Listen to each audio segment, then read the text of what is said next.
Voici la traduction et l'adaptation complète de l'histoire en français, en transposant l'intrigue et tous les éléments culturels en France, tout respectant scrupuleusement la longueur, les détails et le cœur du récit. Les noms des protagonistes ont été choisis pour être authentiquement français, mais moins communs. Bienvenue sur la chaîne Histoires éternelles et nous vous invitons à regarder cette vidéo présentant notre nouvelle originale.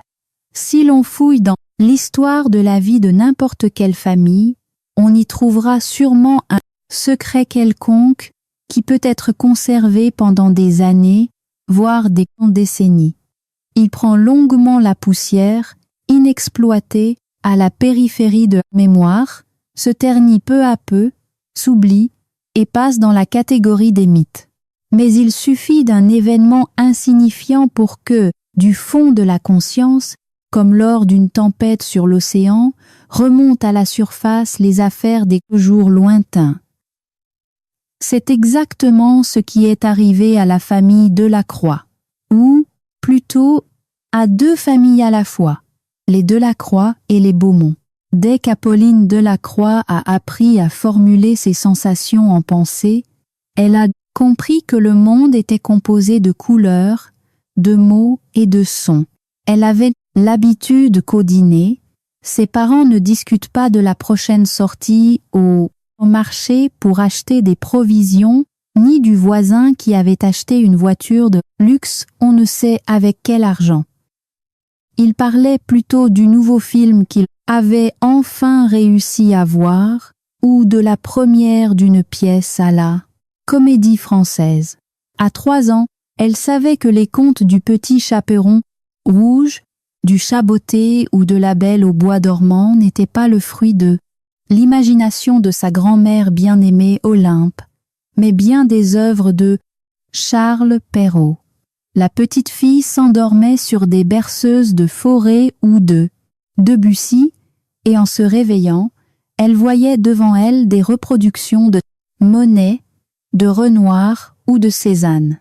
L'enfant doit vivre dès son plus jeune âge dans le monde de l'art, déclarait avec autorité Olympe, et personne ne la contredisait. Les parents étaient tellement occupés à gagner le pain quotidien qu'ils avaient laissé avec joie, et la grand-mère, le soin de s'occuper de l'éducation de leur petite fille. Apolline a dessiné son premier tableau alors qu'elle ne savait même pas encore parler correctement. Bien sûr, n'importe qui ayant posé les yeux sur ses coups, de pinceaux chaotiques et multicolores, n'aurait pu y déceler aucun talent. Mais Olympe, en montrant le soir la feuille de l'album à son fils et à sa belle-fille, s'exclamait avec admiration « Regardez-moi ce sens de la lumière, quelle composition inhabituelle !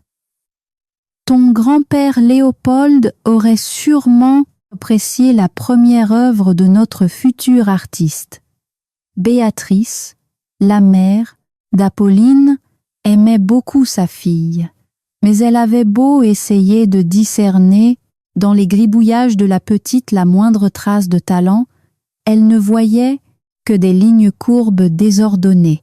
Néanmoins, le dessin fut encadré, accroché dans la chambre d'enfant. Aux grandes dames d'Olympe, l'attrait sérieux pour la peinture ne s'est jamais réveillé chez Apolline.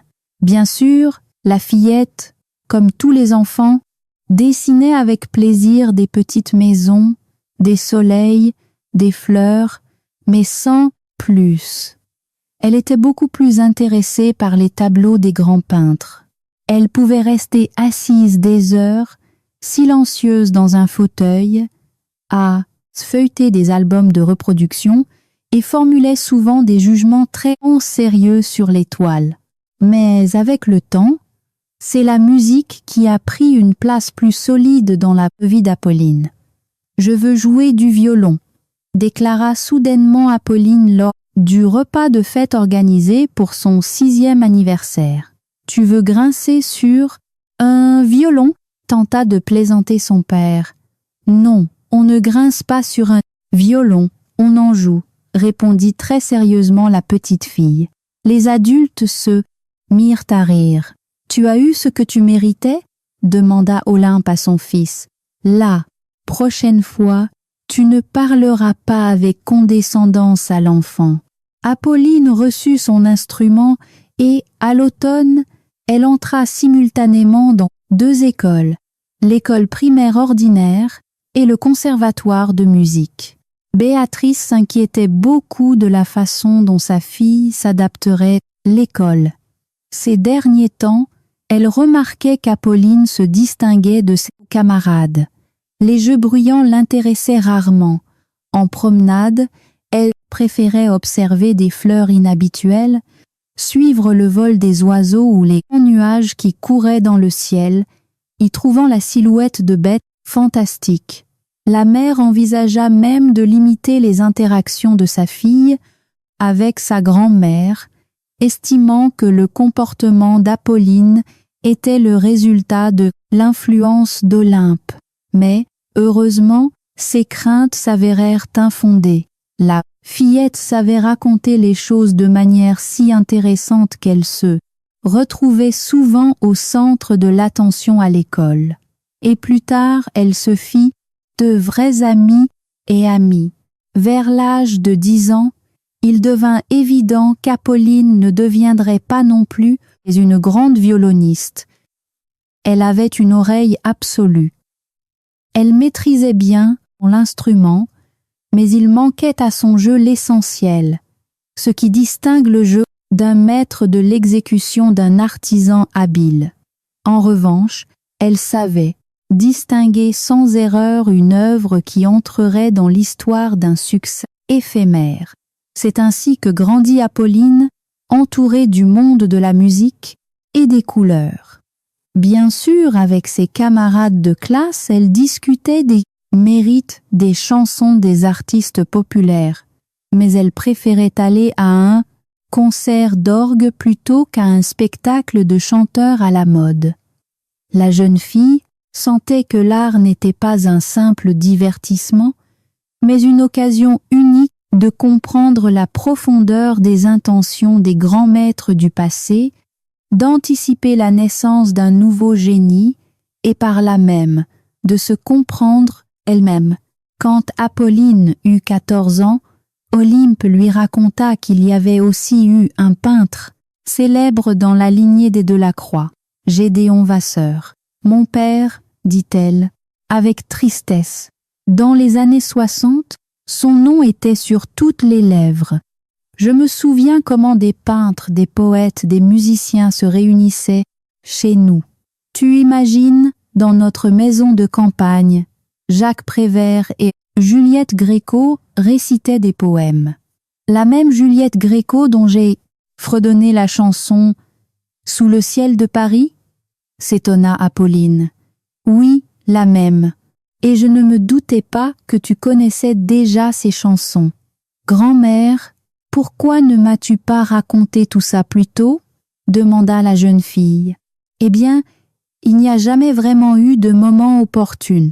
Et ton arrière-grand-père, si la vie avait pris une autre tournure, serait devenu un peintre très célèbre. J'en suis convaincue. Seulement, l'époque était différente, surtout après ce scandale malheureux lors de l'exposition d'art contemporain au Grand Palais. Olympe poussa un profond soupir.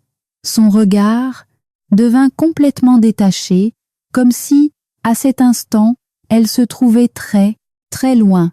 Ce n'est que quelques jours plus tard qu'Olympe revint à la discussion sur son père Gédéon Vasseur.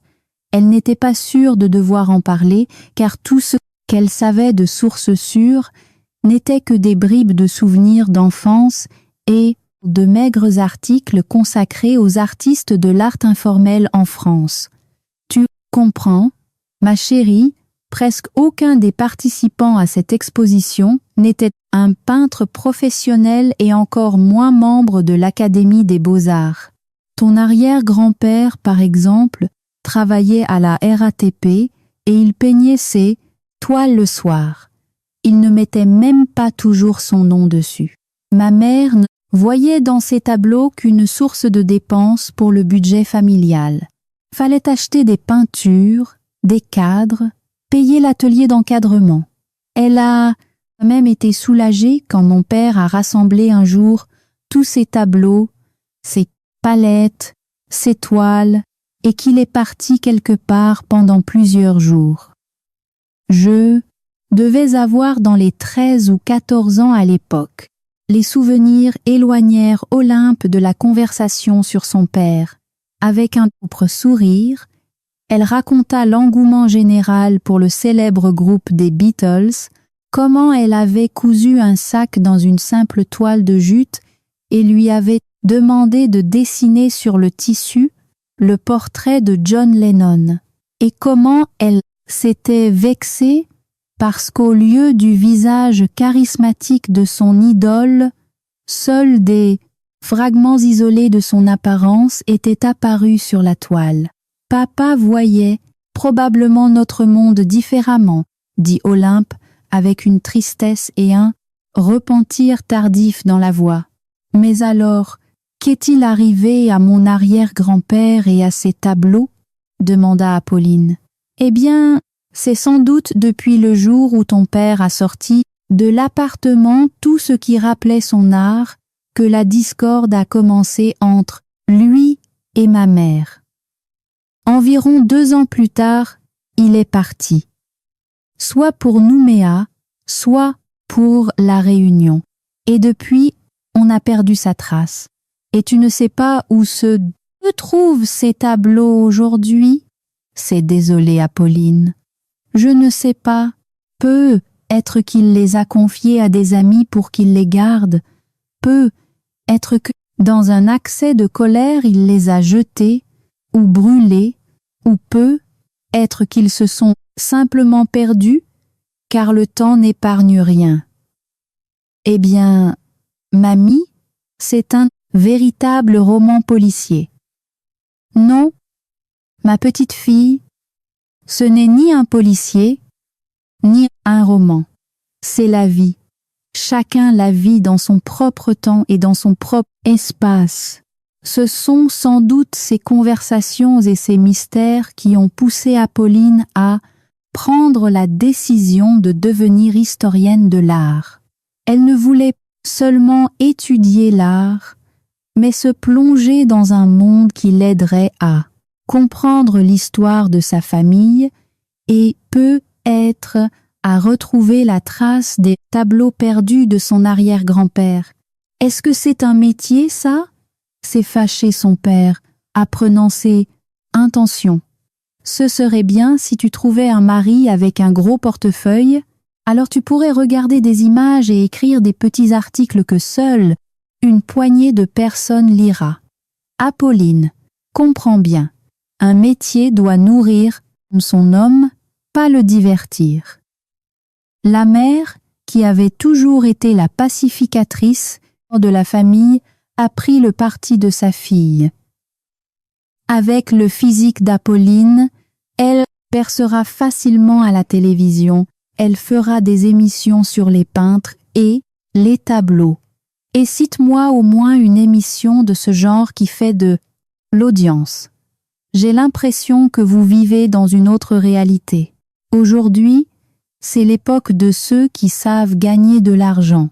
Après de longues disputes, dans lesquelles la voix d'Olympe se faisait de plus en plus forte, Léandre a presque capitulé. Mettons-nous d'accord ainsi. Tu déposes des dossiers dans plusieurs universités, disons en histoire de l'art, en comptabilité et dans une filière liée à la banque. Si tu es accepté sur les dossiers pour l'histoire de l'art, fais tes études, je t'en prie, mais je ne suis prêt à financer qu'une spécialité normale. Apolline ne manquait pas de ténacité. Elle a relevé le défi et avait bien l'intention de prouver que ce choix n'était pas une rêverie de jeune fille romantique, mais une décision réfléchie. La jeune fille s'est plongée à corps perdu dans les études. Au lieu des soirées, des fêtes en appartement et des sorties avec ses copines, elle bachotait les langues et la littérature, lisait des livres sur les études culturelles, allait aux expositions. Et le résultat des examens a dépassé même les attentes les plus folles. Avec de telles notes et aller étudier l'histoire de l'art, se désolait. Léandre, tu aurais pu étudier à la Sorbonne ou à Sciences Po. Le père était fier du succès de sa fille, mais ne comprenait pas comment on pouvait gérer de manière aussi irrationnelle le résultat d'un travail acharné. J'aurais pu, répondait calmement Apolline, persuadée que son père finirait par changer de colère en clémence. Mais j'irai à l'école du Louvre. Les premiers jours de sa vie d'étudiante furent remplis de l'anticipation de grands changements et d'excitation. Apolline avait l'impression d'être en haut dans un autre monde. De nombreux amphithéâtres ressemblaient à des salles d'exposition où des dizaines de tableaux étaient accrochés aux murs. Pendant pause, les étudiants discutaient avec passion des travaux des uns et des autres. Les professeurs étaient des noms familiers pour quiconque s'intéressait, un tant soit peu à l'art académique. L'atmosphère même de l'Institut donnait à Apolline le sentiment d'appartenir à quelque chose de grand. « Es-tu satisfaite de ton choix, ma petite Apolline ?» demanda un jour Olympe, après 2 semaines de cours. « Pas simplement satisfaite, mamie, j'ai compris que l'art, c'est vraiment ma vie. Maintenant je sais avec certitude que j'apprendrai à voir sur les toiles ce qui est caché aux yeux du profane, et peut-être qu'un jour je trouverai sur une toile oubliée la signature de Gédéon, Vasseur ou les initiales GV. Olympe garda le silence, puis, comme pour s'excuser de quelque chose, elle dit « Ma petite Apolline, j'ai bien peur que tu aies pris trop au sérieux tout ce que je t'ai raconté. Peut être que mon père n'était qu'un peintre du dimanche, qu'il dessinait pour le plaisir, et qu'il ne reste aucun tableau de lui. Dans l'enfance, on perçoit les choses différemment, et j'étais une enfant à l'époque. Après sa disparition, ma mère évitait de parler de lui. Ils ne se sont probablement pas quittés en bons termes. Ça veut dire que Prévert, Gréco et la maison à Auvers-sur-Oise, c'est aussi le fruit de ton imagination d'enfant ? Demanda Apolline, déçue. Oh, que non! Ça, c'est bel et bien arrivé. Pendant plusieurs années, nous avons loué la moitié d'une maison pour l'été. Je ne sais pas si elle existe encore ou non, répondit Olympe. Et si on y allait ce week-end, pas pour visiter le musée, mais pour chercher dans le village même, proposa Apolline avec enthousiasme. Elle regarda Olympe d'un air interrogateur et remarqua comment le visage de sa grand-mère s'était métamorphosé. On aurait dit qu'elle avait rajeuni de 10 ans. Dans ses yeux, il n'y avait plus seulement des souvenirs. Une joie de vivre, retrouvée, y pétillait. Le samedi suivant, elles se rendirent à Auvers-sur-Oise, Olympe et Apolline, et descendirent à la gare d'Auvers. La grand-mère se souvenait que c'était précisément là qu'elle descendait dans son enfance, et elles eurent l'impression de se retrouver dans un autre monde. Après le tumulte de Paris, le silence résonnait de manière particulièrement solennelle, et le son du train de banlieue qui s'éloignait semblait incongru. C'était un beau début d'automne. Apolline respirait avec plaisir le parfum des pins chauffés par le soleil, admirait le motif complexe des ombres projetées par les grands arbres. « On se croirait dans un conte de fées, » dit la jeune fille, émerveillée, en regardant autour d'elle. Olympe était désorientée. Devant elle, elle vit une luxueuse demeure derrière de hautes clôtures, qui n'existait absolument pas à l'époque de son enfance. Mais bientôt, elle comprit, ou plutôt elle sentit avec son cœur, où il fallait aller. Une dizaine de minutes plus tard, elles se retrouvèrent dans une rue où avaient été conservées de vieilles constructions en bois avec des mansardes, des fenêtres encadrées de moulures sculptées, une terrasse et des porches. Certaines étaient encore pleines de vie. Dans les jardins de devant, les chrysanthèmes, les derniers astères et les vendangeuses brillaient de couleurs vives. Les branches des pommiers pliaient vers le sol sous le poids des rainettes. L'herbe des pelouses, après un été caniculaire, avait repris vie et d'un vert éclatant. « Quelle rue !» dit Olympe très doucement, comme si elle craignait de rompre le charme de ses retrouvailles avec son passé. Quelques centaines de mètres plus loin, la grand-mère s'arrêta pour examiner une maison laissée à l'abandon, sur laquelle se détachait, comme une tache vive et étrangère, une banderole à vendre. C'est exactement cette maison. Regarde, 2 entrées, l'une à l'est et l'autre au sud. Il n'y avait qu'une seule maison comme ça ici. D'habitude, les portes donnaient sur les côtés opposés. Nous occupions la partie sud, disait rapidement la grand-mère, essayant de se convaincre qu'elle ne s'était pas trompée. « Bonjour, vous venez pour l'achat de la maison ?» entendirent-elles une voix venant de la parcelle voisine. « Si vous voulez, entrez dans la cour. Jetez un coup d'œil. Seulement, ce sont les propriétaires eux-mêmes qui font visiter la maison. Vous les avez appelés ? Non, nous ne faisons que regarder pour le moment, devança Apolline. Vous dites qu'on peut entrer dans la cour ? Oui, il n'y a pas de cadenas sur le portail. Entrez. Olympe fit un pas timide dans la cour. En un demi-siècle, beaucoup de choses avaient changé ici. À la place de l'ancien verger poussaient quelques jeunes arbres, dont visiblement personne ne s'était occupé depuis longtemps. Les plates-bandes étaient envahies de chiendes, les allées étaient à peine visibles parmi les hautes herbes, et pourtant la cour était reconnaissable. Grand-mère, qui habitait dans la deuxième moitié de la maison ? Demanda Apolline. Eh bien, les propriétaires y vivaient l'été. L'hiver, ils occupaient toute la maison, et l'été, ils la louaient à des vacanciers.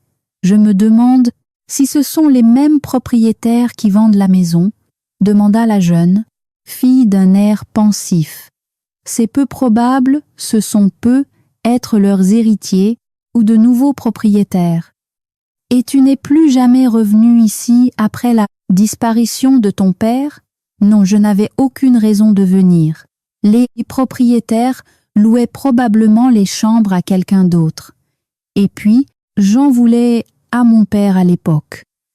Ma mère répétait sans cesse qu'il nous avait oubliés, qu'une quelconque barbouille lui était plus chère que sa famille. Ce n'est qu'en vieillissant que j'ai compris qu'elle n'avait pas raison sur tout. Olympe et Apolline examinèrent encore la cour pendant un moment, s'assirent sur le porche en offrant leur visage au doux soleil d'automne, et décidèrent de rentrer en ville. Alors, qu'avez-vous décidé pour la maison ? Leur lança la voisine. Ne vous fiez pas à son air délabré. Personne n'y a vécu depuis 5 ans, mais la maison est solide.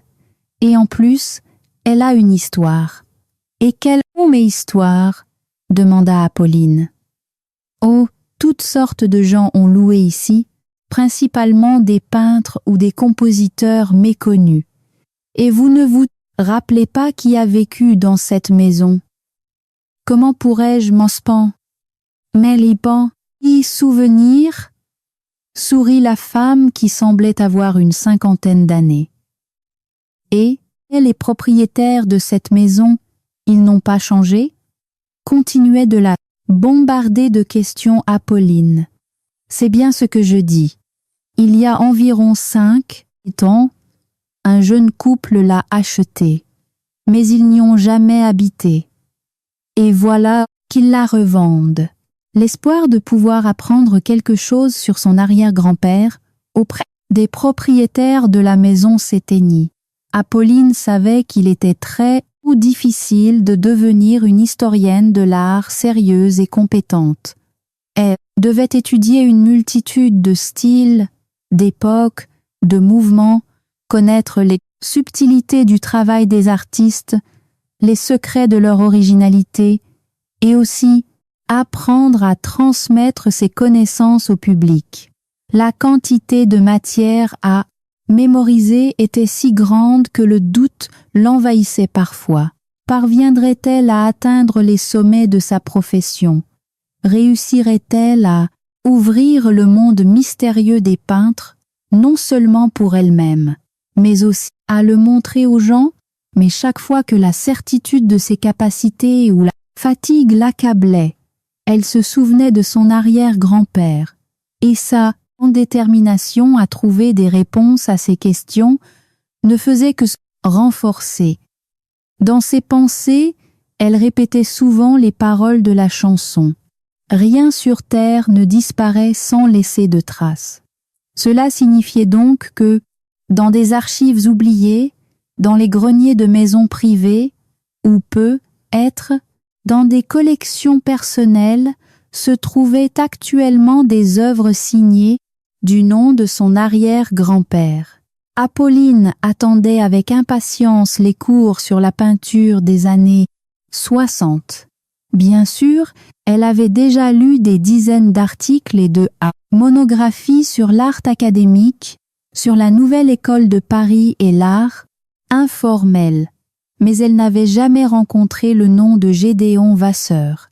D'ailleurs, les noms de nombreux artistes de cette époque se cachaient sous des pseudonymes ou des monogrammes. Mais elle n'avait même jamais vu les précieuses lettres sur les toiles publiées dans les catalogues. Le professeur plut immédiatement à Apolline. Ses cours ressemblaient plus à une visite guidée passionnante où chaque auditeur pouvait poser n'importe quelle question. Bien sûr, le jeune public s'intéressait surtout à l'art informel et à cette scandaleuse exposition qui avait poussé les artistes disgraciés à se retirer dans l'ombre. Professeur Thibault, avez-vous déjà rencontré le nom Gédéon Vasseur? Demanda timidement. Apolline, alors qu'il parlait avec passion, dit des peintres abstraits français. Gédéon Vasseur? Répéta le professeur. Je ne crois pas. Et quel est son lien avec notre sujet? Apolline fut encore plus embarrassée. C'est un peintre. D'après certaines sources, il aurait également participé à l'exposition du Grand Palais. Le professeur Thibault perçut dans les mots de l'étudiante à la fois de l'espoir et de la déception. Il s'empressa donc d'ajouter « Je n'ai pas rencontré ce nom, mais cela ne veut pas dire qu'un tel peintre n'a pas existé. Si vous posez la question, vous savez sûrement que de nombreux participants, après les persécutions publiques, ont renoncé pour toujours à la création, car pour un peintre, faire des tableaux en sachant que le public ne les verra jamais, c'est comme pour un écrivain écrire des romans que personne ne lira jamais. Mais, dans tous les cas, un homme ne disparaît pas sans laisser de traces. Il reste dans les mémoires de ses amis, de ses connaissances. Bien sûr, il n'y a pratiquement plus de témoins de ces événements, mais il y a leurs enfants, leurs petits-enfants. Les paroles du professeur Thibault ne rapprochèrent pas Apolline d'un seul pas de la réponse à ses questions. Mais elles lui indiquèrent la direction à prendre. Apolline, lui dit un jour le professeur Thibault, qui était devenu le directeur de son mémoire puis de son projet de fin d'études. Ne vous blâmez pas de ne pas trouver d'informations sur votre arrière-grand-père. Peut être que vous ne cherchez pas au bon endroit, ou parfois il faut juste plus de temps. Je y connais de nombreux cas où l'information a elle-même trouvé ceux à qui elle en était destinée. Oui, oui, ne Ne vous étonnez pas. Peut être qu'un jour, vous recevrez une nouvelle de manière totalement fortuite. Sur les conseils du professeur, qui s'était pris d'intérêt pour son histoire, elle lâcha prise pendant un certain temps. Apolline créa un dossier où elle déposa quelques feuilles contenant les souvenirs de sa grand-mère, des photocopies d'articles relatant l'exposition, les artistes de l'art informel, la communauté d'Auvers-sur-Oise, des photos de la maison que la famille de sa grand-mère louait. Et elle arrêta ses recherches. Les années d'études filèrent très vite. Jusqu'à sa dernière année, Apolline conserva sa réputation d'être l'une des meilleures étudiantes. Le professeur, Thibault, était extrêmement fier d'avoir su déceler le premier. Dès le tout début du parcours créatif de la jeune fille, ce don extraordinaire de non seulement voir un tableau, mais de ressentir son âme, cette capacité à anticiper le destin d'une toile dans le cœur des spectateurs. C'est précisément grâce à sa recommandation qu'après avoir obtenu son diplôme, elle obtint le poste d'assistante de la directrice artistique d'une galerie d'art contemporain nouvellement ouverte. À l'occasion du premier poste d'Apolline, Olympe organisa un dîner de famille. Pas une fête somptueuse, mais une réunion tranquille en l'honneur du premier, succès sérieux de sa petite fille. Ils n'invitèrent ni les parents éloignés, ni les amis. Béatrice ne croyait pas encore tout à fait que sa fille, qu'elle considérait encore jusque-là comme dépendante, s'en sortirait avec un travail aussi difficile. Que personne ne sache rien pour l'instant, si elle n'y arrive pas, on n'aura d'explication à fournir à personne, pensait-elle. Léandre, qui avait compris depuis longtemps que sa fille avait choisi la bonne voie dans la Dnieprsé, ne voulait toujours pas admettre sa défaite. C'est pourquoi, après félicitations, essayant de paraître indifférent, il demanda « Et combien le patron de la galerie va-t-il te payer dans sa grande générosité, assez pour t'offrir un café et des pâtisseries? Mais ne t'en fais pas, ta mère et moi te soutiendrons toujours. » Apolline annonça avec dignité le montant qui était inscrit dans son contrat. Léandre éclata de rire, mais ce rire semblait forcé. « Tu as probablement ajouté un 0. »« Non, papa. C'est exactement ainsi que les mécènes modernes valorisent les professionnels. Donc, j'aurai de quoi payer non seulement des cafés et des pâtisseries, mais aussi l'appartement en location dans lequel j'ai l'intention de déménager le mois prochain. » Un silence tomba sur la table, semblable à la scène muette digne du Tartuffe de Molière. Les parents et la grand-mère ne voulaient pas croire les mots d'Apolline. « Mais comment ça? Est-ce que tu es si mal à la maison? Tu as ces chambres, personne ne te dérange. Vis avec nous jusqu'à ce que tu te maries, » protesta Olympe en premier. Elle qui ne concevait pas sa vie sans ça. Petite fille. Et ses yeux s'emplirent aussitôt de larmes. « Apolline, ne dis pas tant de bêtises. Quel appartement en location? Es-tu si malheureuse de vivre ici? » demanda Béatrice plus sévèrement. Mais Léandre, qui ne s'était toujours pas remis du montant annoncé, regarda soudain sa fille avec amour et respect. Son visage n'exprimait pas la défaite, mais plutôt la compréhension. « Les filles, je viens de penser à une chose. Nous n'avons pas remarqué comment notre petite Apolline a grandi. Il ne faut pas s'y opposer. Vous voyez bien comment elle m'a prouvé que j'avais tort de ne pas croire en son choix. Notre fille se tient fermement sur ses 2 pieds et veut vivre sa propre vie, pas celle que nous choisirons pour elle.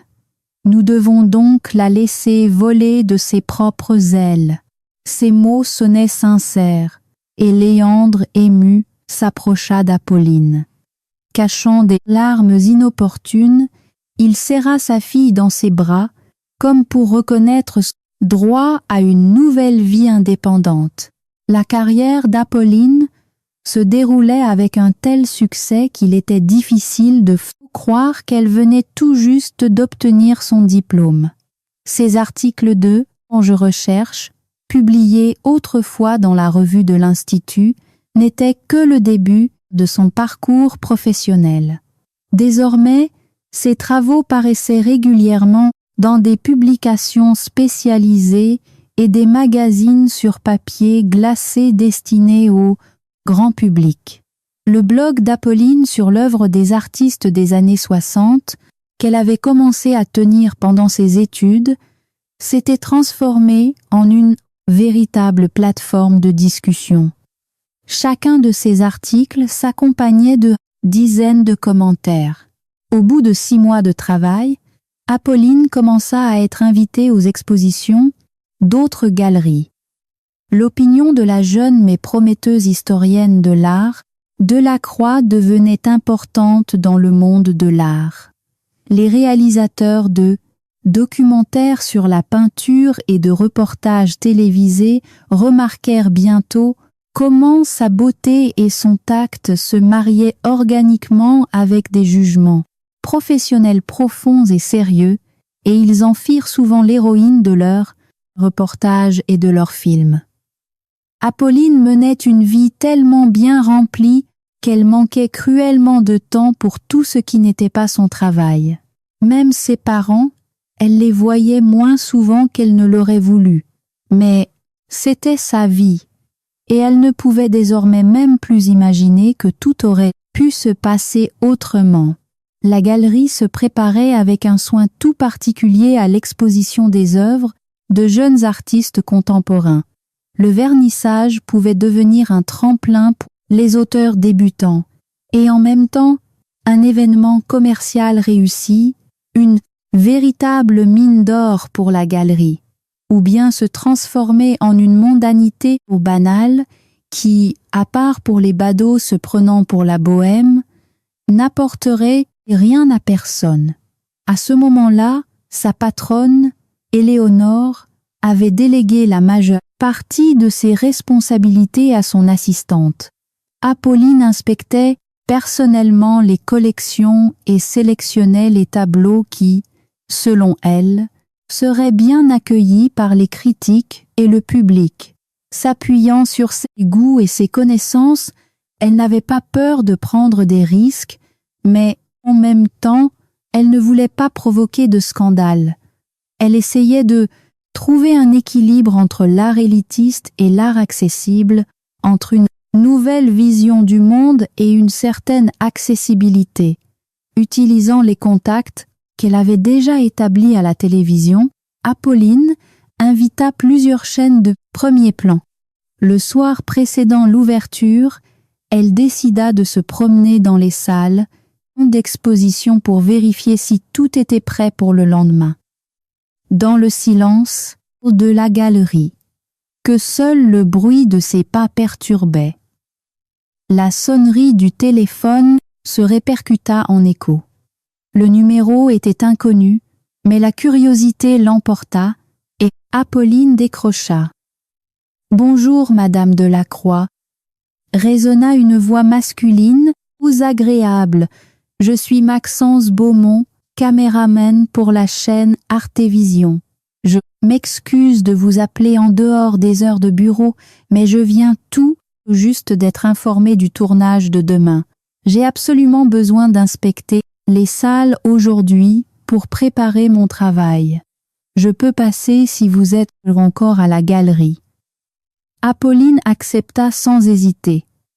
Artévision était une chaîne très respectée, ce qui signifiait que l'exposition deviendrait un bon événement. « Oui, je suis encore à la galerie. Bien sûr, venez, je vous accueillerai, » répondit-elle, ressentant une certaine émotion, due soit au timbre de voix agréable de son interlocuteur, soit à l'idée de rencontrer Beaumont en personne, dont elle avait entendu dire qu'il était un caméraman capable de faire des miracles avec sa caméra. Apolline traversa les salles, alluma les lumières qui seraient utilisées le lendemain pendant le vernissage, et se dirigea vers l'entrée pour accueillir son invité. Elle vit une voiture se garer sur le parking. Un homme de grande taille en sortit. Il tenait un énorme sac à dos dans les mains. Il apporte sûrement son matériel, pensa Apolline. Quelques secondes plus tard, sortant de la pénombre de la rue automnale, Maxence Beaumont fit un pas dans la douce lumière de la galerie. Un sourire jouait sur son visage, comme s'il avait attendu cette rencontre toute sa vie, et à cette seconde, une attraction inexplicable s'enflamma entre l'homme et la femme. Apolline ressentit un agréable frisson, comme dans son enfance en attendant le Père Noël. Maxence, habitué à la vie publique, perdit soudain de son assurance. Il vit, devant lui, non pas simplement une célèbre historienne de l'art qu'il devrait filmer le lendemain, mais une très belle jeune femme dans les yeux de laquelle se reflétait un intérêt sincère. « Bonjour, Apolline », dit Maxence avec une voix légèrement enrouée par l'émotion. « Bonsoir, Maxence », répondit la jeune fille en lui tendant la main. À cet instant, elle sentit la chaleur de sa paume et son cœur se mit à battre plus vite. « Pourquoi je m'emballe comme une collégienne ?» se fâcha Apolline contre elle-même. Et alors, un caméraman vient repérer les lieux de son tournage. Combien de fois est-ce déjà arrivé? Maxence continuait de regarder la jeune fille comme le plus grand chef-d'œuvre de tous les temps. Ils se voyaient pour la première fois, n'avaient échangé que quelques mots, mais tous deux comprirent que la journée de demain n'apporterait pas seulement un vernissage réussi. Elle changerait leur vie et marquerait le début de quelque chose d'inattendu, mais de très important. Les sentiments s'étaient enflammés si vite et si intensément qu'ils n'eurent même pas le temps de réaliser ce qui se passait. Apolline reprit ses esprits quand elle se rendit compte que Maxence lui serrait toujours la main. La jeune fille dégagea doucement sa paume et, souriant avec gêne, invita Beaumont à la suivre. Dès qu'elle se retrouva dans la salle d'exposition, le professionnalisme prit le dessus sur les sentiments. Et Apolline se mit à exposer le concept de l'exposition d'une voix assurée. Ici, nous avons les toiles de peintres qui ont déjà exposé dans d'autres galeries et dont les œuvres ont eu du succès. Et ceci, ce sont les toutes premières toiles d'auteurs encore inconnues. Pour ainsi dire, nos découvertes. Maxence examinait l'espace avec une minutieux professionnelle tout en écoutant attentivement Apolline, essayant de comprendre l'intention des organisateurs de l'exposition. Je pense qu'il faut accorder une attention particulière à ce tableau, dit Maxence en désignant une petite toile réalisée dans différentes nuances de bleu. Apolline fut surprise. C'était son tableau préféré de cette exposition. L'auteur l'avait intitulé Espoirs et Attente. « Vous vous y connaissez bien en peinture contemporaine ?» demanda-t-elle. « Il le faut bien », répondit Maxence flatté. « Sinon, impossible de filmer des images de qualité. » Maxence prévoyait de ne s'attarder que brièvement à la galerie, mais maintenant, il n'avait plus envie de partir. Il parlait comme des gens qui se connaissaient depuis longtemps. Des détails techniques du tournage de demain, ils passèrent à la discussion des toiles, débattirent devant certains tableaux, puis, mine de rien, commencèrent à se raconter des choses sur eux-mêmes. Le temps filait à toute vitesse.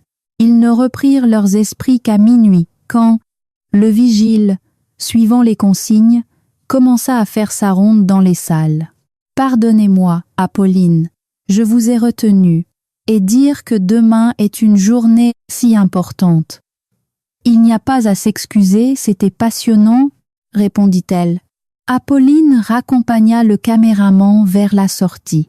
Ils se dirent au revoir, mais Maxence s'arrêta soudain et déclara d'un ton hésitant.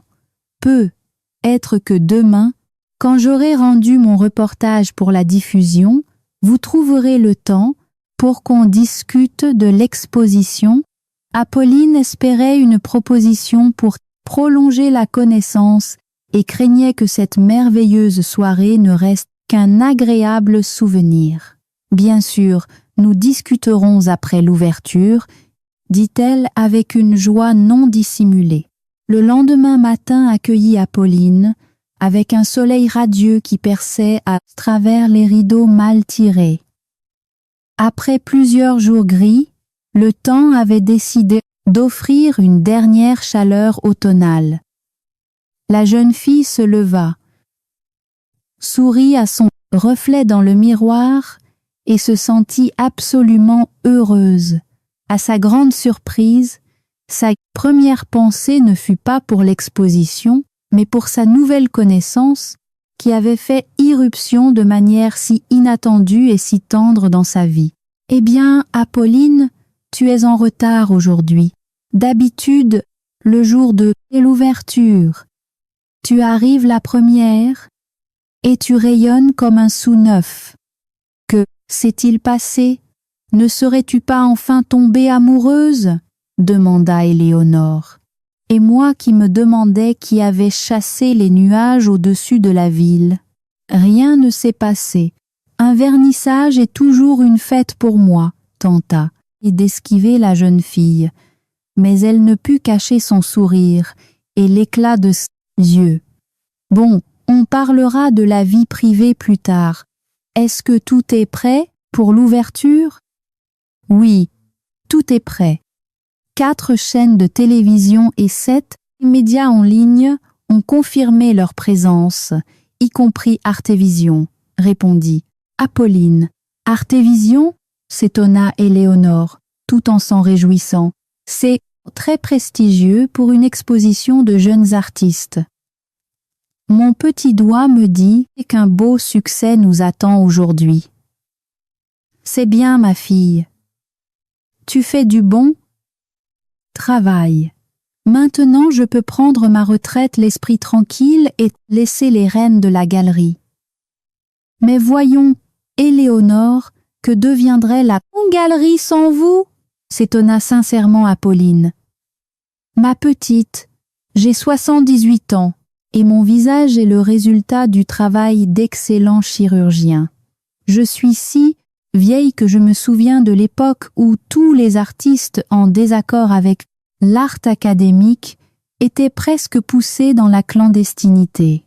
Et aujourd'hui, les collectionneurs cherchent leurs toiles à la lumière des projecteurs. Sauf que ces recherches ne donnent souvent pas grand-chose. Une idée traversa soudainement l'esprit d'Apolline. Cela faisait 4 ans qu'elle travaillait aux côtés d'Éléonore. Elles avaient parlé de tout et de rien pendant tout ce temps, et elle ne lui avait jamais posé de questions sur son arrière-grand-père. Mais maintenant, il n'y avait plus le temps de discuter. Les représentants des médias et les premiers invités commençaient à arriver et Apolline devait les accueillir avec la directrice artistique. L'un des premiers à arriver fut le professeur Thibault. Il serra chaleureusement son ancienne élève dans ses bras et lui dit « Je suis fier de toi, ma fille. Je suis très heureux de ne pas m'être trompé sur ton compte. D'ailleurs, où en sont tes recherches? Au point mort, aucune piste, répondit Apolline. Et à ce moment-là, elle vit entrer Maxence. Il lui fit un signe de tête de loin et s'en mit à régler sa caméra. Le cœur de la jeune fille fit un bond. La soirée d'hier n'était-elle que le fruit de son imagination? Ne s'était-il rien passé entre eux? Quelque chose ne va pas, demanda le professeur Thibault, inquiet, en voyant son visage changer. Non, non, tout va bien, c'est juste un peu de trac, répondit-elle avec un sourire. Eh bien, le trac, c'est tout à fait normal et positif. Si tu apprends à ne plus être nerveuse, c'est que ton travail est devenu une routine. L'ouverture commença. Toutes les caméras étaient braquées sur le propriétaire de la galerie.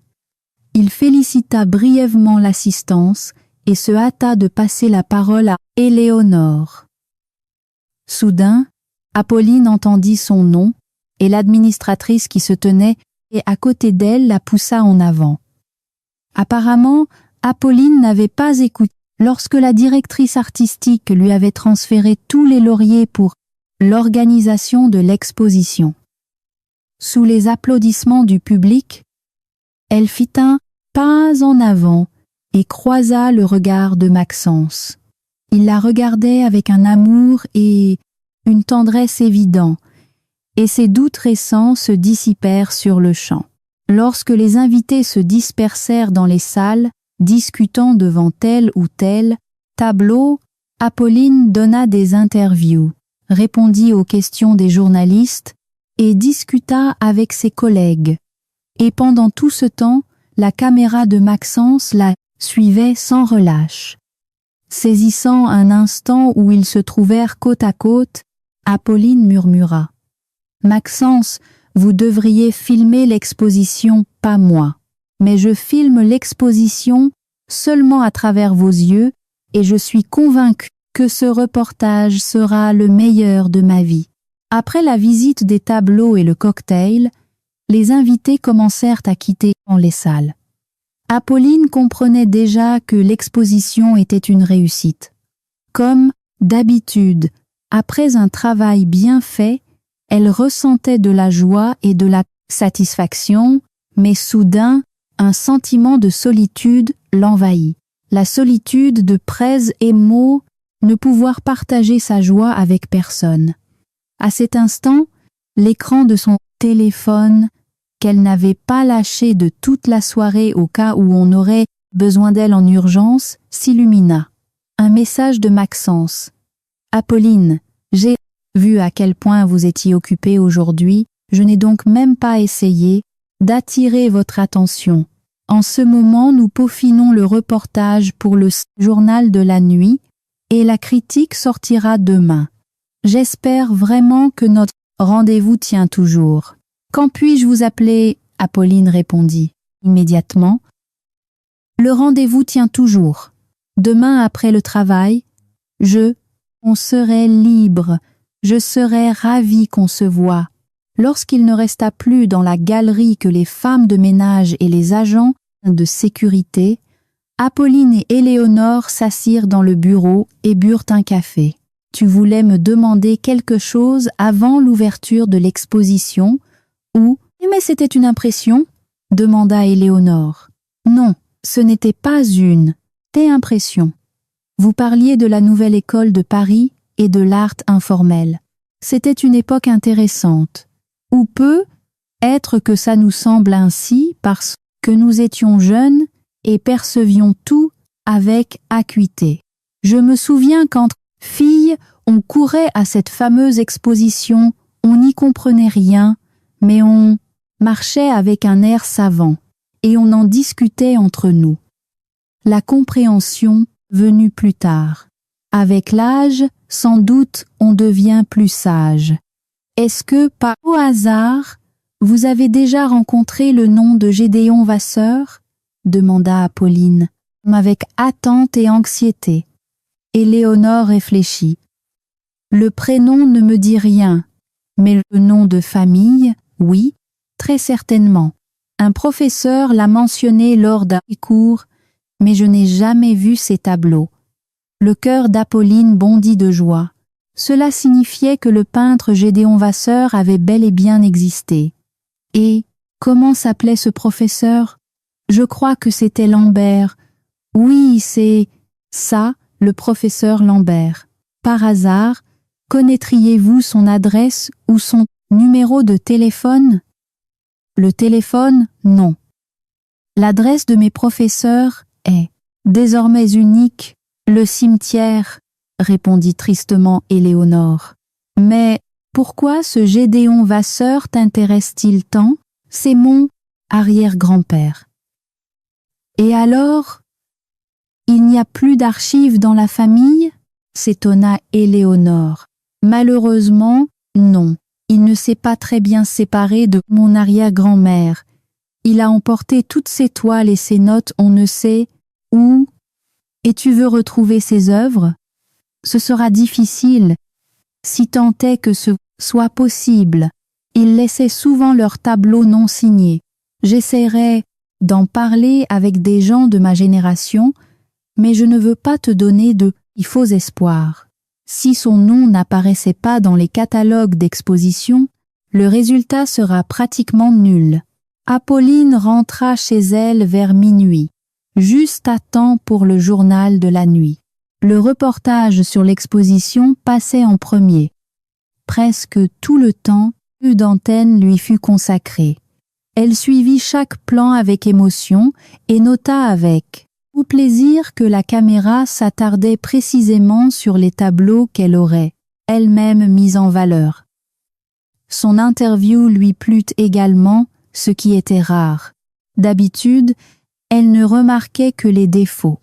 Quand elle s'endormit, les pensées pour son arrière-grand-père s'entremêlaient miraculeusement avec l'exposition, Maxence, Éléonore et la ville d'Auvers-sur-Oise. Le lendemain matin, Apolline ne se rappelait pas de quoi elle avait rêvé. Elle se leva avec le sentiment de se trouver au seuil d'une nouvelle vie. Maxence appela à midi. Comment se passe cette première journée après l'ouverture? Demanda-t-il après les salutations. Parfaitement bien, nous ne nous attendions même pas à une telle affluence. D'autres chaînes qui n'étaient pas là hier sont venues, donc j'ai dû donner encore d'autres interviews. Bonne nouvelle, mais j'espère que notre rencontre aura bien lieu, demanda Maxence avec espoir. Bien sûr, elle aura lieu. À 6 heures, je serai libre. Alors, à 6 heures précises, je vous attendrai devant la galerie. Hier, nous sommes nourris spirituellement, mais aujourd'hui, je vous propose de dîner dans un restaurant. En raccrochant, Apolline sourit.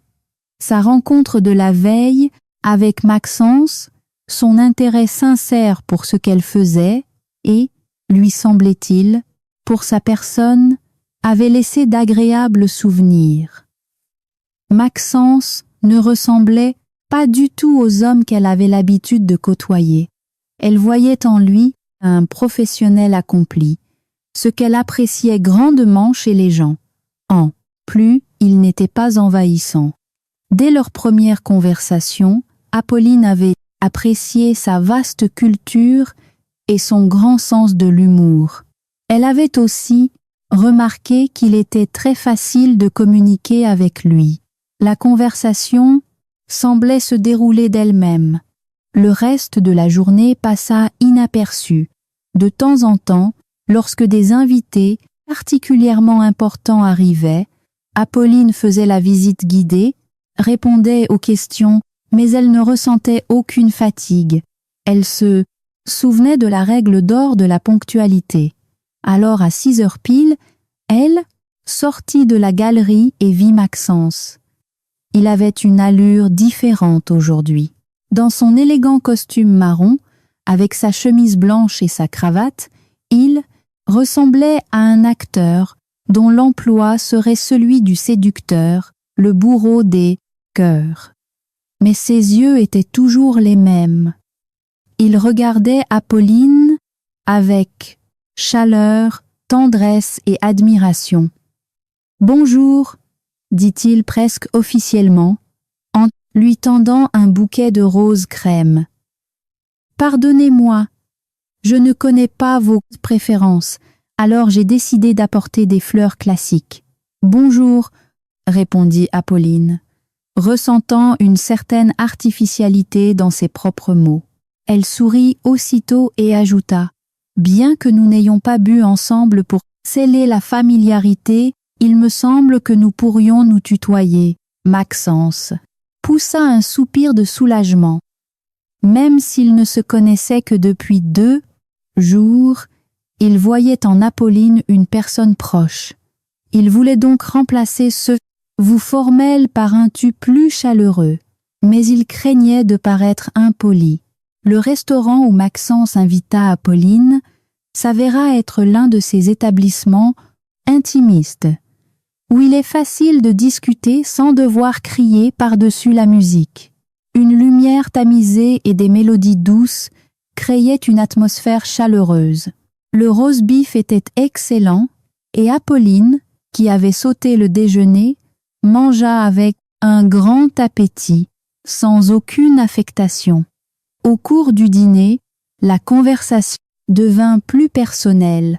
Maxence parla de lui, expliquant comment, contre la volonté de ses parents, il avait interrompu la dynastie d'ingénieurs de la famille pour devenir caméraman. Apolline se souvint également comment elle avait dû défendre son droit de choisir sa profession. Tous les parents veulent probablement ce qu'il y a de mieux, commença Apolline. Mais les enfants font tout à leur guise, conclut Maxence pour elle. Et au final, tout le monde est heureux, Apolline rit, car il est vrai que son père ne mentionnait même plus l'époque où il essayait de la dissuader. Tu sais, quand je t'écoutais parler des tableaux hier, je me suis dit que l'âme d'un artiste vivait en toi. Pourquoi ne peins-tu pas toi-même ? Apolline resta silencieuse. Elle s'était posé cette question dans sa jeunesse et connaissait la réponse. J'ai eu de la chance.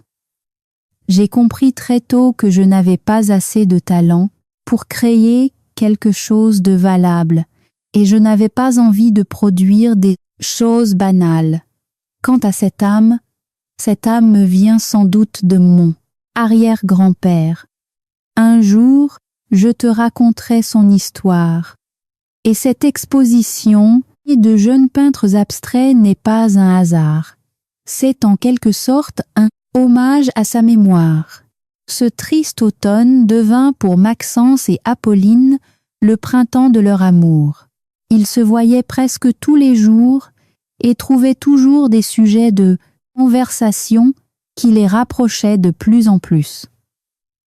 Ils aimaient se promener dans les parcs déserts où flottait le parfum âpre des feuilles mortes qui crissaient sous leurs pas. Même la pluie n'était pas un obstacle pour leur promenade sous un seul parapluie.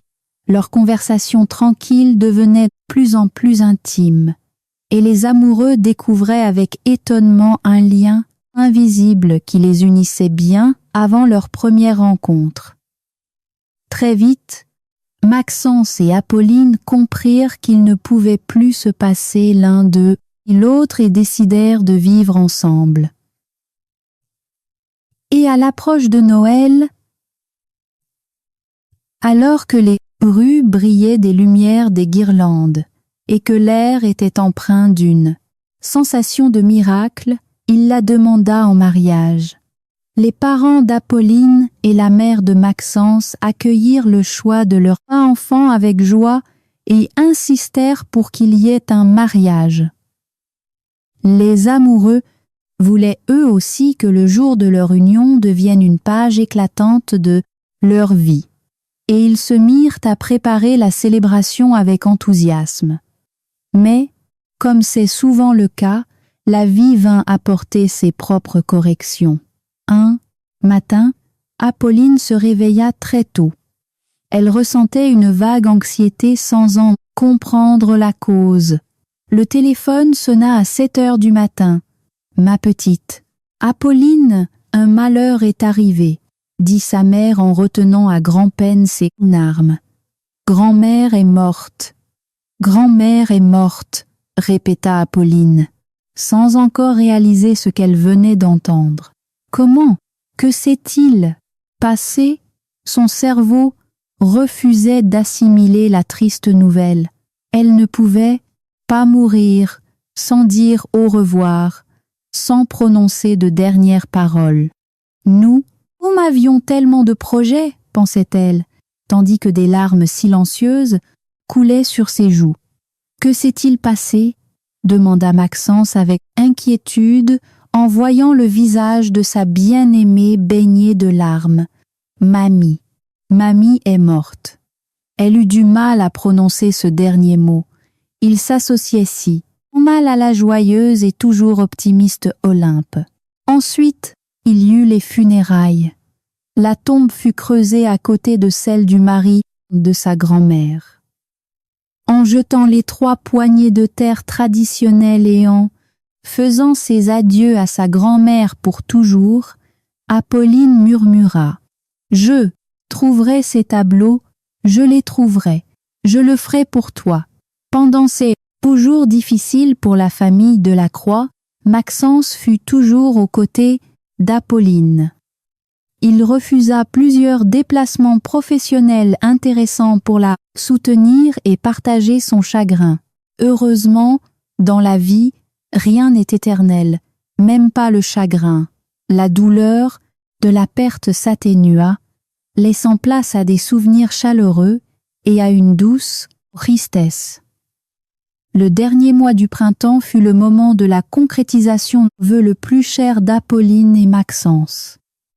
Ils décidèrent de célébrer le mariage en petit comité, mais ce fut une journée très joyeuse et chaleureuse.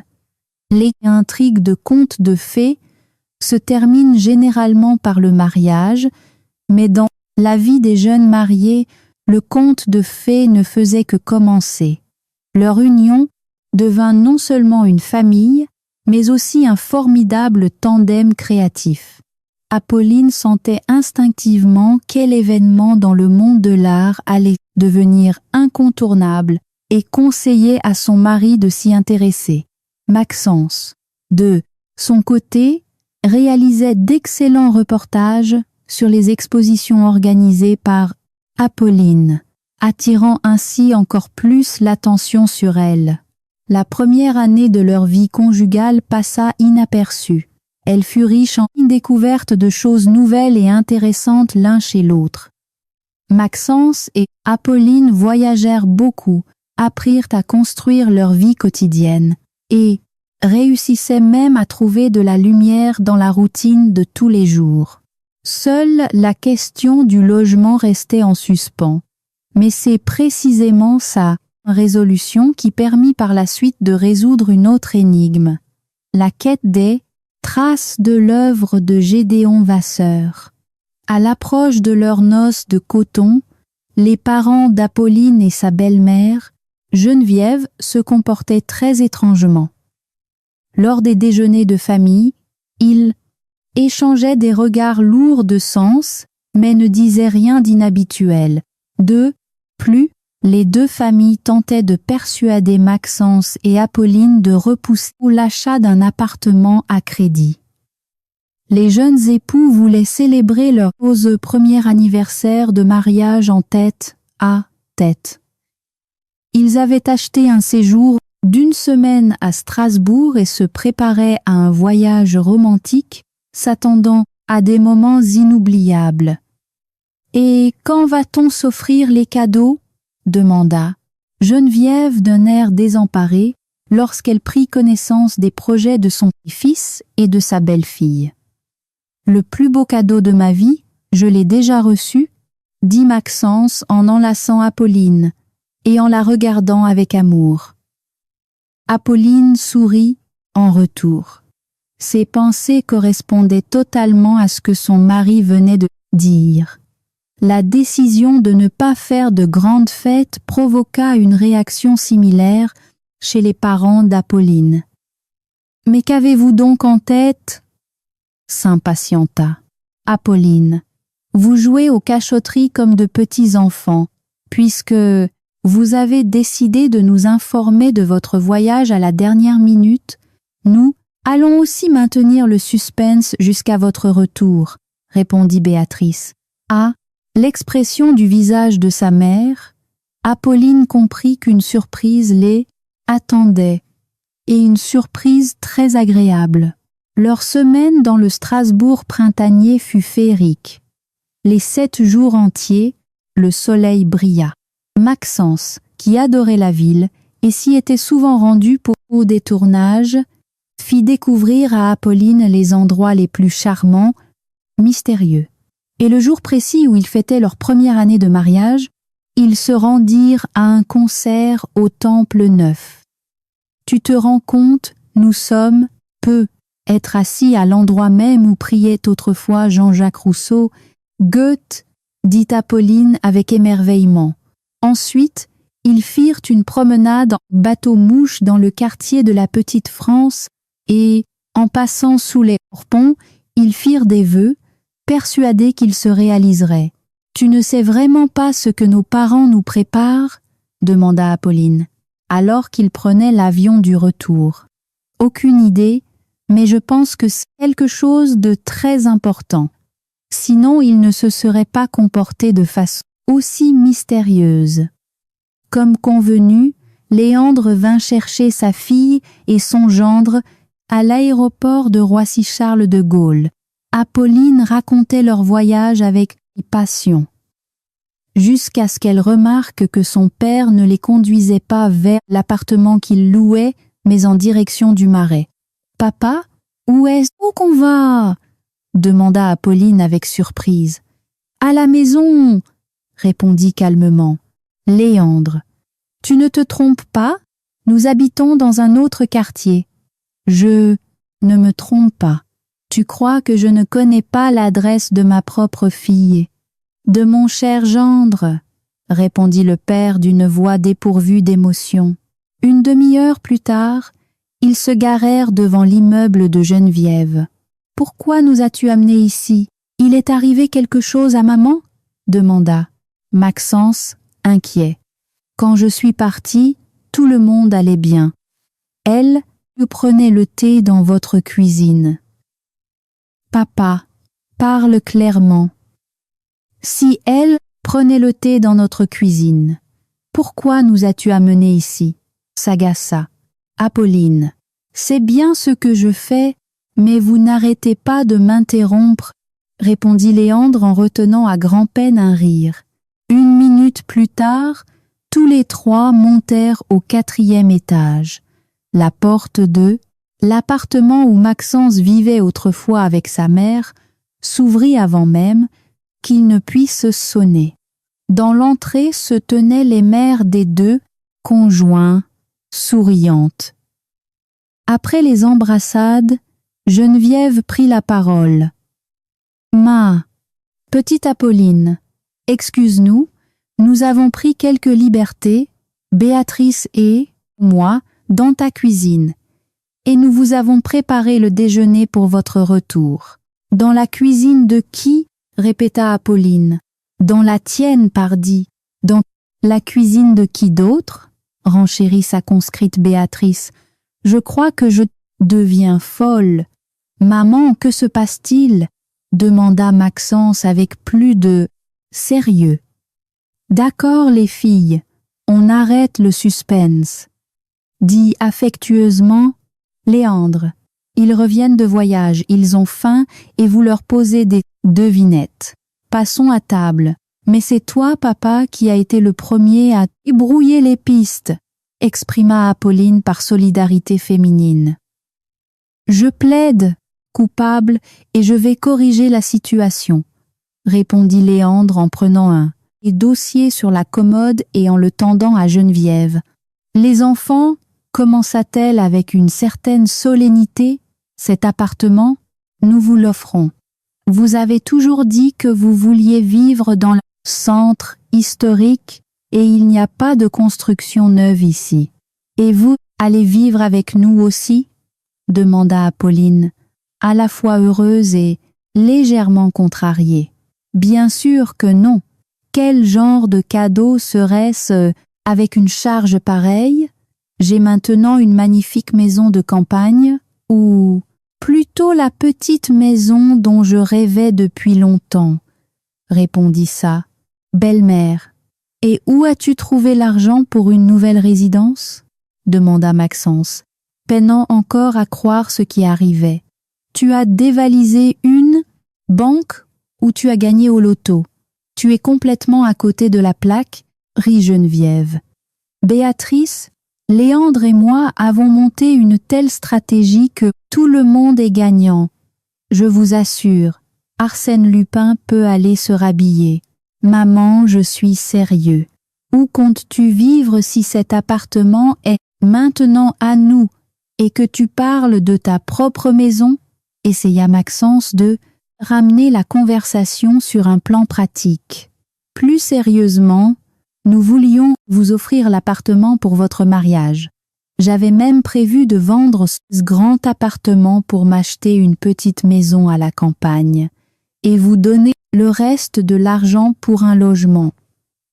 Mais Béatrice a trouvé une meilleure solution, car vendre un appartement pareil serait un crime. Avec l'argent qu'ils voulaient vous donner, ils ont acheté une maison à Auvers-sur-Oise et l'ont rénovée. Donc, le week-end prochain, je vous attends chez moi. Apolline et Maxence comprirent enfin la surprise que leurs parents leur avaient préparée. La question du logement avait été résolue si facilement, et pour le bonheur de tous. Cette nuit-là, Apolline mit beaucoup de temps à s'endormir dans leur nouveau chez eux. Elle réfléchissait aux faveurs du destin et pensa soudain « Auvers-sur-Oise, est-ce une simple coïncidence? Et si c'était précisément la maison que sa grand-mère lui avait montrée? » Le samedi, Apolline ne fut presque pas surprise lorsque le GPS les conduisit devant la maison qu'elle connaissait déjà. Seulement, elle avait maintenant toute autre allure. Le toit en tuiles de métal cuit s'associait parfaitement au mur beige. À la place du porche de guingois, on avait construit une vaste terrasse ouverte et la deuxième entrée avait disparu. Tout était très beau, très confortable. Mais la magie enchanteresse de la vieille maison s'était envolée. Geneviève fut ravie de voir ses invités. Avec fierté, elle fit visiter les pièces à son fils et sa belle-fille. Alors, qu'en dites-vous? C'est exactement la maison dont je rêve depuis 15 ans. Maintenant, nous pourrons nous réunir ici pour faire des barbecues. Et vous ne regrettez pas d'avoir quitté Paris? Demanda Apolline. Je ne suis pas partie au bout du monde. Un peu plus d'1 heure de RER, et je suis dans la capitale. Depuis votre appartement de location, vous mettiez plus de temps pour aller au travail. Maintenant, vous pouvez y aller à pied. Pendant que Geneviève mettait la table, Maxence et sa femme allèrent inspecter le jardin. Certes, il y avait encore beaucoup de travail à y faire, mais déjà, les massifs ravisaient la vue de narcisses et de tulipes, et l'odeur des lilas faisait tourner la tête. « Pourquoi es-tu si sérieuse ?» demanda-t-il. « Regarde comme c'est vaste. On entend même les oiseaux chanter. » Apolline ne répondit pas tout de suite. « C'est exactement la maison dont je t'ai parlé. Tu toussais. Je commence à croire au mysticisme. Parmi des milliers de maisons à vendre dans les environs de la ville, ils ont choisi précisément celle-ci. Tu en avais parlé à ta mère? Non, je ne savais même pas exactement où elle se trouvait. Alors c'est vraiment du mysticisme. Mais après tout, toute notre vie est un mystère. Geneviève appela ses invités à dîner. À table, elle expliqua comment comptait aménager la cour et parla des voisins avec qui elle avait eu le temps de faire connaissance. « Geneviève, n'avez-vous rien trouvé d'étrange dans cette maison ?» demanda Apolline. Sa belle-mère fut surprise. « D'étrange ? Eh bien, non. De toute façon, c'est Léandre qui s'est occupé des travaux. C'est lui qui a engagé les ouvriers, acheté les matériaux, et moi, avant de m'installer, je ne suis venue ici que quelques fois. Mais à quoi penses-tu, ma petite Apolline? À rien de précis. Souvent, dans les vieilles maisons, au milieu du bric, à braque, les nouveaux propriétaires trouvent des objets intéressants, des tableaux, des icônes, des livres, des journaux intimes. Je pourrais bien sûr regarder dans le grenier, mais il ne doit plus rien y avoir. Ils ont refait le toit à neuf. Apolline ne voulait pas encore parler du lien qui unissait cette maison à sa des familles. Sa grand-mère aurait pu se tromper. Tant d'années avaient passé et il ne restait aucune photographie. Mais, pour se rassurer, elle monta dans le grenier où le vide l'attendait. Il n'y avait même pas de débris de construction. Pourtant, son cœur lui dictait qu'elle finirait bien par trouver une trace. Le soir tombant, lorsqu'Apolline sortit dans la cour, une voisine de la maison d'en face l'appela par son prénom. « Apolline, vous êtes bien Apolline, la belle-fille de Geneviève ?» demanda la femme en l'observant attentivement. « Oui, nous sommes venus en visite. Et moi, je m'appelle Madame Arnaud. Je suis une ancienne d'ici, dit-elle. Et elle scruta Apolline à nouveau. Alors, on a finalement acheté cette maison. C'est bien vous qui étiez venue il y a quelques années avec votre grand-mère. » L'évocation d'Olympe serra le cœur d'Apolline. Elle n'arrivait toujours pas à se faire à l'idée que sa grand-mère n'était plus de ce monde. Oui, nous étions venus, mais à l'époque, nous ne prévoyions pas d'acheter. Ma grand-mère montrait la maison où sa famille passait l'été. Oui, il y en a eu des étivants, ici, même de mémoire d'homme.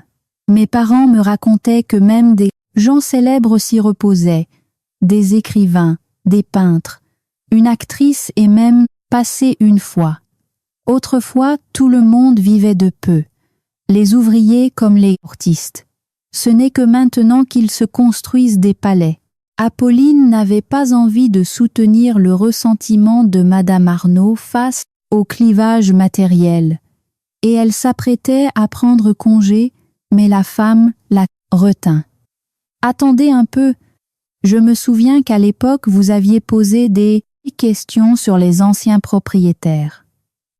Je me suis dit que si vous ne vouliez pas acheter la maison, c'est que vous cherchiez à apprendre quelque chose d'eux. » Apolline fut gênée et se sentit comme à un interrogatoire, mais le désir de découvrir la vérité était si fort qu'elle raconta l'histoire de son arrière-grand-père. C'est peu probable que ça ait été conservé. Si les propriétaires étaient encore en vie, ils auraient peut-être pu éclairer la lanterne. Mais vous savez, je viens de me souvenir que, lorsqu'ils ont vendu la maison aux Morin, à qui vous l'avez rachetée, ils leur avaient demandé de conserver quelques affaires. Ils disaient que les anciens locataires pourraient se manifester. Et les Morin avaient descendu tout ce qui pouvait être sauvé dans la cave à l'époque. Ils comptaient faire des travaux, et puis quelque chose a déraillé. La maison est restée vide pendant presque 10 ans. Ils ne venaient ici que très rarement. Les paroles de Madame Arnaud n'apparurent plus à Apolline comme un simple indice, mais comme un véritable fil d'Ariane qui devait obligatoirement la mener à son but. « Cette cave, elle est dans la maison ?» demanda-t-elle avec impatience. « Mais non, regardez, sur la butte à droite de l'entrée. La cave est là. Vous n'avez probablement pas vu la trappe avec les feuilles. Eh bien, demain, quand votre belle-mère ne sera pas là, vous pourrez tout fouiller là-dedans, conseilla la voisine. On a prévu d'aller toutes les deux faire les courses en ville. » Pendant toute la soirée, Apolline fut très agitée. Elle ne tenait pas en place et pourquoi pas obéir à la voisine et inspecter la cave elle-même. Cependant, son honnêteté naturelle prit le dessus. « Est-ce que je pourrais jeter un coup d'œil un peu partout ici demain ?» demanda-t-elle à Geneviève. « Mais bien sûr, répondit sa belle-mère. Moi, je pars le matin faire les courses à Pontoise. Et au marché? Et vous, installez-vous. J'espère que vous viendrez souvent. Après une nuit presque sans sommeil, Apolline se réveilla tard. Elle se glissa doucement hors de la couette pour ne pas réveiller Maxence, et se rendit dans la cuisine. Sur la table, il y avait un mot. Je suis partie à Pontoise. Le petit déjeuner est sur la table. Reposez-vous. La jeune fille prit son téléphone au cas où elle aurait besoin de prendre des photos ou de s'en servir, comme lampe de poche, et se dépêcha d'aller vers la cave. En ouvrant la trappe, Apolline sentit une odeur d'abandon. Elle éclaira l'intérieur. Heureusement, les marches semblaient solides. La jeune fille commença à descendre avec prudence. Lorsqu'elle posa fermement le pied sur le sol, elle regarda autour d'elle. Le vide s'offrait à elle. Il n'y avait ni bac de pommes de terre, ni bocaux de conserve. Seule, sur l'une des étagères, se détachait de façon incongrue, cartable et un tube de rangement à dessin. Apolline mit longtemps à oser s'approcher de sa trouvaille, redoutant la déception. Finalement, elle saisit les objets et remonta à la surface. Elle ouvrit d'abord le cartable, qui lui sembla très léger, comme s'il était vide. Effectivement, il ne contenait, orpheline, qu'une chemise de bureau en calicot sur laquelle était écrit d'une belle écriture « À remettre à Olympe, Vasseur ou à ses héritiers ». Apolline l'ouvrit avec impatience et vit un cahier, des colliers verts et une dizaine de photographies. Les pages étaient couvertes d'une écriture ample. « Ma très chère fille, je crois fermement que ces notes te parviendront. Tu dois penser que je vous ai abandonné, toi et ta mère. Mais ce n'est pas vrai. J'ai été contraint de partir pour votre propre bien, lut-elle. Suivait le récit racontant comment Gédéon Vasseur voulait apporter sa pierre à l'édifice de l'art, comment il avait cru en une forme de libération et de liberté de création, mais avait été trompé. J'ai encore en mémoire les sombres heures des années de guerre. Je n'oublierai jamais comment il arrêtait mon père, un officier de l'armée, et il ne nous est jamais revenu. J'avais peur que tout se répète, mais cette fois avec moi, car après nos expositions, nous avons été mis au ban. J'ai donné toutes mes œuvres, je n'ai gardé que mes 4 toiles préférées. Je suis sûre que tu me comprendras et que tu les conserveras. Je pars pour la Réunion. Ton papa qui t'aime. Apolline n'avait pas remarqué que, depuis longtemps, des larmes coulaient sur ses joues. Elle triait les photographies. Sur certaines figurait une petite fille qui ressemblait trait pour trait à sa grand-mère. La jeune fille était tellement plongée dans ses pensées qu'elle sursauta involontairement lorsque Maxence, qui venait de sortir sur la terrasse, la prit dans ses bras. « C'est ceux que tu cherchais ?» demanda son mari. Elle hocha la tête, incapable de répondre. Puis ils sortirent avec précaution les toiles, séparées par du papier, sulfurisé et roulé en tube. Apolline les examina et comprit immédiatement qu'elles appartenaient au pinceau d'un peintre de grand talent. Dans le coin, droit de chaque toile, figurait un monogramme finement entrelacé. « GV. Quel dommage que grand-mère n'ait pas vécu jusqu'à ce moment. Elle a cru toute sa vie que ces tableaux existaient quelque part, » dit Apolline avec une tendre tristesse. « Tu vas donner une interview exclusive à la chaîne ?» demanda Maxence. « La découverte doit être révélée au public. Je pense que ton arrière-grand-père aurait voulu cela. »« Pas tout de suite, » répondit Apolline. « J'ai l'intention de les inclure dans notre nouvelle exposition. Je veux vérifier si ces tableaux intéresseront le public.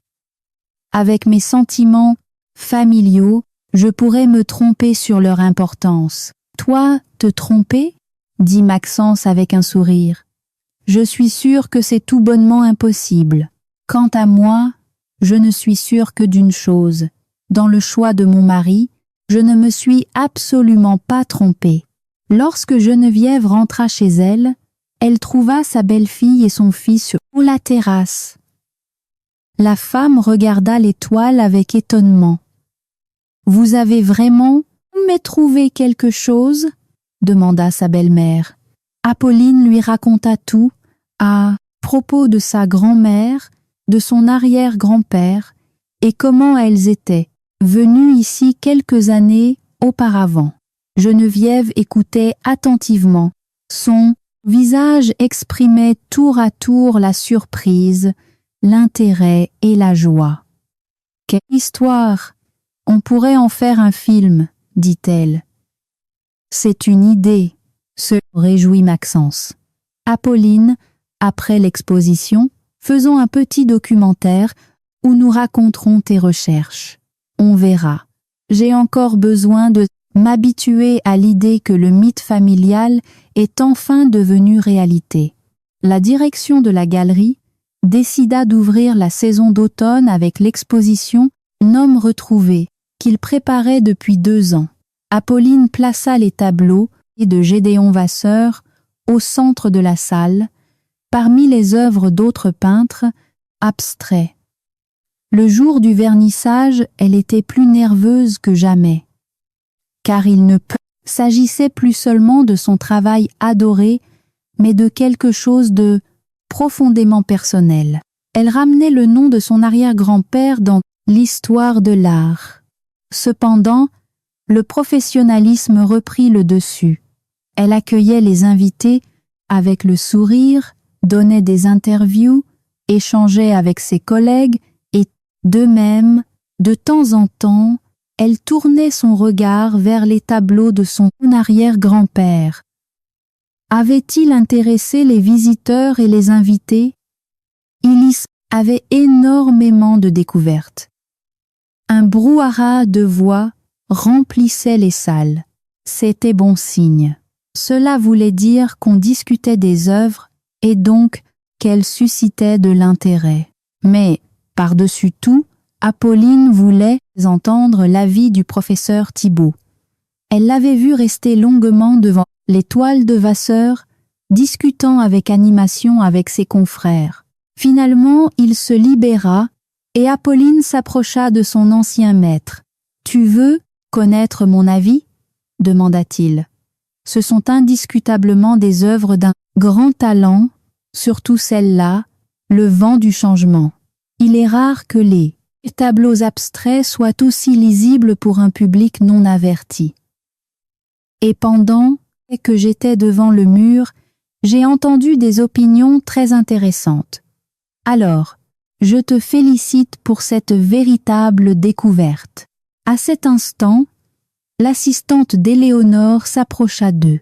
Madame Delacroix, on vous attend pour une interview.